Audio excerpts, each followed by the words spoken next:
5 second. Ready start. साल 2024 को भारत रत्न वर्ष के रूप में अगर याद किया जाए तो गलत नहीं होगा। जनवरी के उत्तरार्ध में जननायक कर्पूरी ठाकुर और लाल कृष्ण आडवाणी को भारत रत्न देने की घोषणा हुई थी और फरवरी के पूर्वार्ध में कृषि वैज्ञानिक MS स्वामीनाथन, पूर्व प्रधानमंत्री चरण सिंह और पूर्व प्रधानमंत्री PV नरसिम्हा राव को भारत रत्न देने की घोषणा हुई है।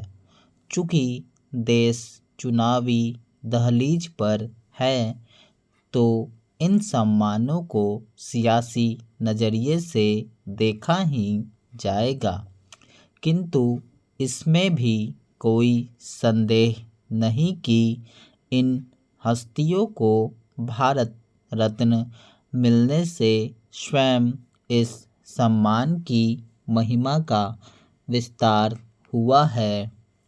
एक ही वर्ष में 5-5 सम्मानों से चौंकाने की इसलिए भी ज़रूरत नहीं है क्योंकि वर्ष 1999 में 4 विभूतियों को भारत रत्न देने की घोषणा हुई थी। तब अटल बिहारी वाजपेयी देश के प्रधानमंत्री थे।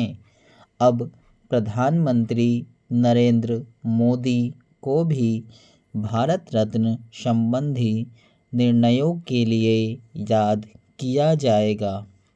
वह अपने चयन से चौंकाते हैं और समकालीन राजनीति के स्वरूप को प्रभावित करते दिखते हैं।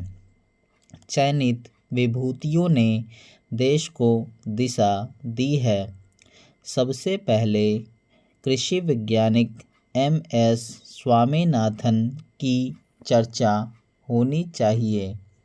एक समय यह देश अनाज के लिए तरस रहा था। तब स्वामीनाथन कृषि उत्पादन में कायाकल्प लेकर आए, जिसे हरित क्रांति के नाम से जाना जाता है। 1960 के दशक में ही स्वामीनाथन के योगदान को देश ने जान लिया था, पर उन्हें भारत रत्न देने में बहुत देरी की गई। बीते वर्ष 28 सितंबर को ही वह 98 की उम्र में दुनिया से विदा हुए हैं। उन्हें मिला भारत रत्न न केवल भारतीय कृषि बल्कि भारतीय विज्ञान का भी सम्मान है। जैसे किसानों को मुख्य धारा से बनाए रखने के लिए स्वामीनाथन को याद किया जाएगा, ठीक वैसे ही राजनेता चौधरी चरण सिंह को किसानों की आवाज़ उठाने के लिए याद किया जाएगा। 1970 के दशक में चौधरी चरण सिंह के महत्व को इस देश ने जाना।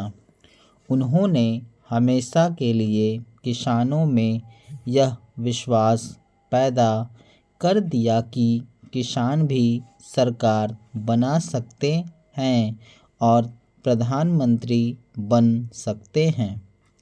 कृषि पृष्ठभूमि से ही जननायक कर्पूरी ठाकुर भी आए थे, जिन्होंने अपनी विरल ईमानदारी से एक ऐसे राजनेता का आदर्श गढ़ा जिसकी चाहत इस देश की जनता के दिल में रहती है।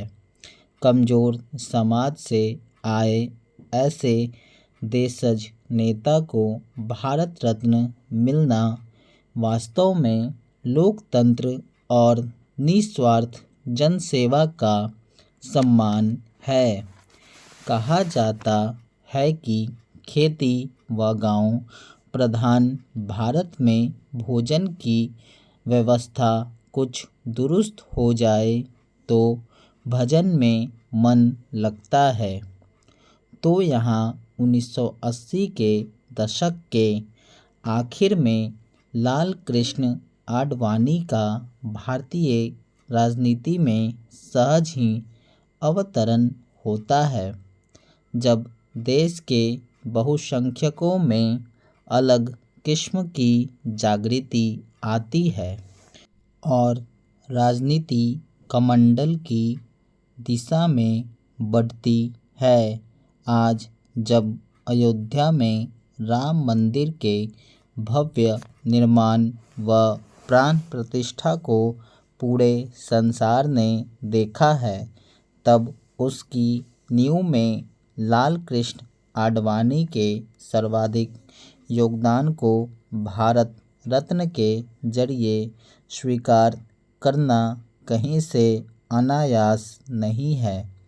उन्हें मिला सम्मान इस बात की भी घोषणा है कि भारत बदल चुका है और इस भारत को बदलने में पीवी नरसिम्हा राव के योगदान को भला कोई कैसे भूल सकता है।